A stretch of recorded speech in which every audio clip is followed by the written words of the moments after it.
এই দেখুন বন্ধুরা, এই দুটো আম আজকে সকাল সকাল কুড়িয়ে পেলাম। এটা হচ্ছে টমি অ্যাটকিন্স, এটা হচ্ছে থাই জাম্বু। দেখুন থাই জাম্বু আমটা পুরোপুরি গাছ পাকা ম্যাচিওর হয়ে গেছে। থাই জাম্বু আমের ওয়েট এখন 800 গ্রাম মতো হয়েছে। দেখুন এই হলো থাই জাম্বু আম।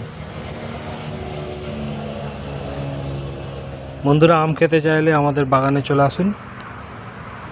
ফোন নাম্বার 9038168050 এবং স্ক্রিনেও দেওয়া আছে, আপনারা ফোন করে আমাদের বাগানে ভিজিট করুন। ধন্যবাদ বন্ধুরা, সকলেই সুস্থ থাকবেন, ভালো থাকবেন, নমস্কার। আর আমের চারা নেওয়ার জন্যে আপনারা আমাদের বাগানে এসে আম খেয়ে আমের স্বাদ বুঝে আমের চারা নিয়ে যান, এটাই আপনাদের কাছে আমি অনুরোধ করছি। সঠিক দামে সঠিক জিনিস নিয়ে যান। ধন্যবাদ বন্ধুরা।